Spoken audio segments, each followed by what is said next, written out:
Halo semuanya, selamat datang lagi di podcast Sehat Seutuhnya season yang keempat bersama gue Will Yonas. Episode podcast kali ini gue bakal ngebahas mengenai kalori. Bagaimana kita bisa mengerti kalori karena terlalu banyak kebingungan, terlalu banyak mitos-mitos mengenai kalori ini. Dan gue harap sesuatu yang kompleks ini itu bisa gue bagikan dengan konsep yang sederhana. Karena memang banyak sekali yang terjadi di dalam tubuh manusia, tapi gue akan ngebagiin apa yang gua rasa, gue pikir perlu kita tahu, dan apa yang gue bagikan ini gue kutip dari buku yang kalian juga bisa akses di PubMed. PubMed ini adalah website di mana buku-buku penelitian, hasil-hasil jurnal penelitian itu bisa kalian temukan di PubMed. Seperti biasa, linknya gue kasih di deskripsi podcast supaya kalian bisa baca sendiri juga. Dan gue suka banget karena mereka merangkumkannya dengan sederhana konsep mengenai kalori. Oke. Nah, kalori ini apa sih? Oke. Kalori ini adalah energi yang kita butuhkan dari makanan dan itu akan digunakan oleh tubuh sehingga itu bisa menjadi energi.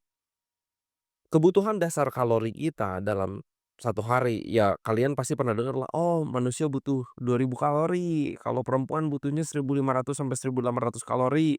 2.000 tadi laki-laki ya. Anyway, sebenarnya itu standar patokan aja. Karena kenapa? Seberapa banyak kalori yang setiap orang butuhkan itu berbeda-beda. Karena itu faktornya ada faktor gender, ada faktor tinggi badan, ada faktor berat badan, ada faktor seberapa aktif kita, olahraga kita itu sekencang apa, dan juga usia. Jadi faktornya banyak. Jadi dengan kata lain, ketika tubuh gua bilang atau ketika tubuh gua kalkulasi membutuhkan 2.500 kalori. Mungkin itu cocok buat gua karena gua aktivitasnya banyak. Metabolisme gua juga masih lebih tinggi. Tapi kalau misalnya bokap gua deh, udah umur 60-an, yang nggak bisa makannya sama kayak gua gitu, karena kebutuhan kalorinya sudah berbeda karena again dipengaruhi oleh banyak hal, gender, tinggi badan, berat badan, tingkat aktivitas kita, dan juga usia kita. Nah, misalnya anggap deh seseorang butuh makan 1.800 kalori. Tapi yang kita harus perhatikan juga adalah, ini kalorinya, komposisinya apa aja atau kayak gimana. Berapa persennya datang dari karbohidrat, berapa persen datangnya dari protein, berapa persen datangnya dari lemak, dan vitamin mineralnya tercukupi atau enggak. Dan ini konsep kalori yang perlu kita betulkan menurut gua. Karena selama ini kalori itu jadinya hitung-hitungan. Hitung-hitung, kita hitung, "Oh, gua makan ini, gua makan itu." Kalorinya pas. Tapi pertanyaannya vitamin mineralnya pas atau enggak? Kebutuhan-kebutuhan, nutrisi-nutrisi di dalam tubuh itu terpenuhi atau enggak? Itu jadi pertanyaan yang kedua. Karena coba deh bandingin misalnya nih, satu buah pisang ukuran sedang itu sekitar 90 sampai 100 kalori. Dibandingkan dengan sama lu beli minuman manis yang 100 kalori juga. Sama-sama 100 kalori tapi efeknya bisa berbeda dengan tubuh. Kenapa? Satu, pisang datang dengan serat, itu nggak akan bikin gula darah naik dengan cepat, udah gitu turun dengan cepat. Tapi kalau kalian 100 kalorinya itu dapat dari minuman manis, dengan gula tambahan yang banyak, gula darah akan naik cepat, insulin dikeluarin, nanti gula darah juga akan turun, lu akan lebih cepat lapar dibanding kalau lu makan pisang. Jadi, kalori yang sama itu bukan berarti efeknya sama di dalam tubuh. Karena setiap jenis makanan itu datang dengan komposisi nutrisi yang berbeda. So, itu yang perlu kalian catat teman-teman, gak bisa kita samakan. Gue kasih satu perbandingan lagi lah. Misalnya lu makan, let's say popcorn. Popcorn yang udah dikasih bumbu-bumbu karamel yang kayak biasa orang-orang beli di bioskop lah, atau lu ke tempat main Dufan, Disneyland, or whatever, ya kan? Sama-sama 100 kalori, tapi lu bandingin sama buah. Buah apel, satu buah apel ya sekitar 100-120 kalori, beda banget efeknya, oke? Yang satu popcorn, banyak gulanya, banyak minyaknya. Apel, banyak vitaminnya, mineralnya, lemaknya sangat rendah, seratnya tinggi, oke. So, again, kalori yang sama bukan berarti efek ke dalam tubuhnya atau kepada tubuhnya itu sama, oke.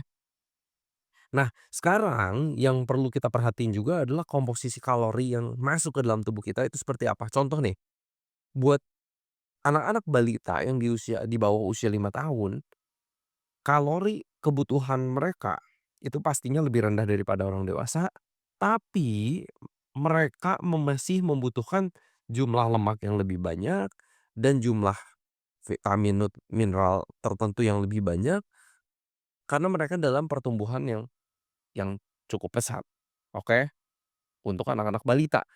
Tapi kalau misalnya contoh anak-anaknya udah lebih dari usia 5 tahun, mereka butuh keseimbangan yang lebih penting. Oh, kalorinya udah perlu lebih banyak serat.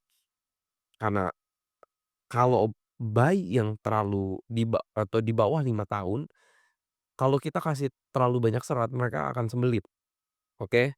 Sesimpel kayak kalau bayi dikasih makan nasi balita dikasih makan nasi merah sembelit, it's okay, campur aja sama nasi putih. Tapi nanti ketika mereka udah bertumbuh di atas 5 tahun, itu mereka sudah bisa mencerna serat lebih baik.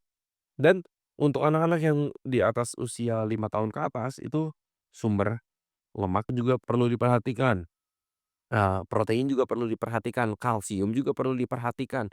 Jadi komposisinya itu akan berubah, komposisi kebutuhan nutrisinya akan berubah, oke. Bandingin aja sama orang yang udah dewasa di atas 18 tahun, tapi misalnya sudah kelebihan berat badan dan mereka ingin turun berat badan.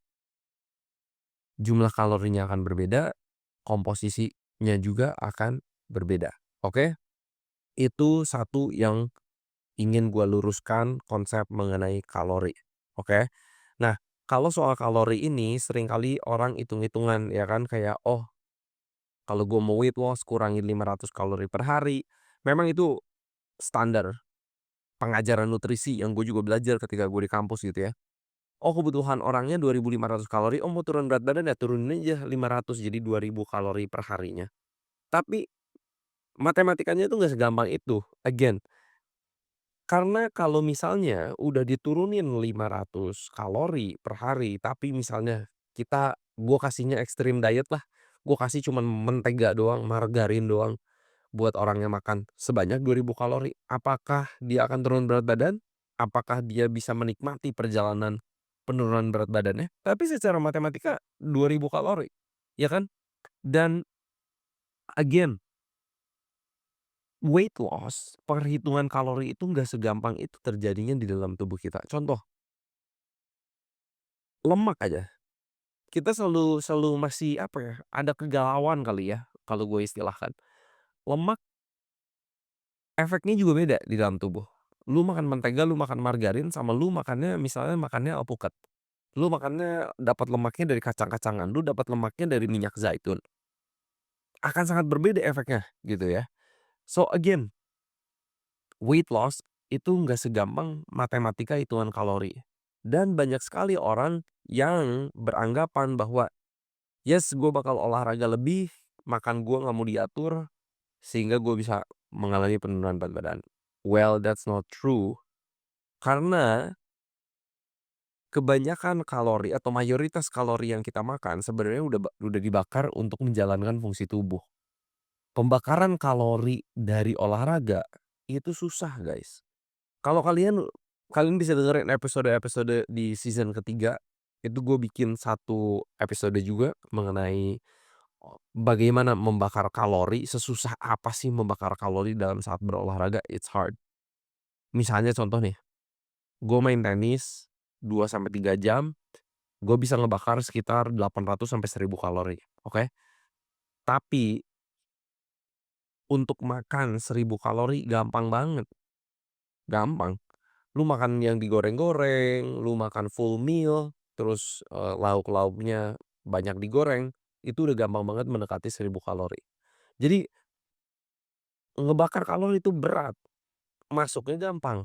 Oke, that's calorie, oke. Dan yang ingin gua sampaikan yang terakhir juga mengenai kalori adalah konsep mengenai empty calories. Apa artinya? Ini kalori kosong. Maksudnya apa? Contohnya adalah alkohol. Minuman alkohol, misalnya lu minum bir, lu minum wine, alkohol itu berkalori, 1 gramnya mengandung 7 kalori. Tapi apakah mereka datang dengan vitamin, nutrisi, nutrisi-nutrisi yang baik? Jawabannya enggak. Jadi mereka tuh menambahkan asupan kalori, bisa menambah berat badan pada akhirnya kalau kita makannya kebanyakan kan. Tapi alkohol itu tidak datang dengan segudang vitamin mineral yang lainnya yang bermanfaat buat tubuh. Inilah konsep yang disebut empty calories atau enggak lu makan gula. Gula juga bisa kita bilang empty calories, ya kan? Ngasih kalori, bisa naikin gula darah, tapi nggak banyak vitamin mineralnya atau nggak ada malahan. So, itulah konsep empty calories. Jadi, yang kita mau nilai juga adalah kualitas dari makanan yang kita konsumsi. Oke, lu bisa kenyang, makan makanan yang gula-gulaan, tapi vitamin mineral lu nggak akan terpenuhi, ya kan? Inilah yang perlu kita perhatikan. Jadi guys, kalori dari semua jenis makanan yang ada di muka bumi ini, itu kualitasnya nggak sama ketika mereka masuk ke dalam tubuh kita. Intinya yang ingin gue sampaikan, kalori yang baik adalah dari makanan-makanan yang asli, makanan-makanan yang alami, itu yang udah yang paling baik.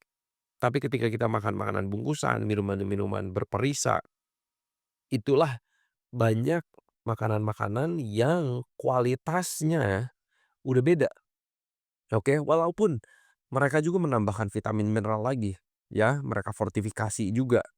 Ada tujuannya, itu ada sejarahnya lagi tuh, sejarah fortifikasi. Tapi kita mau makan real food, oke? That's the takeaway yang ingin gua sampaikan.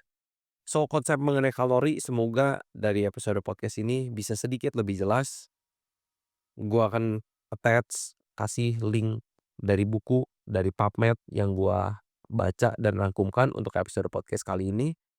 Kalian mau cross check silahkan.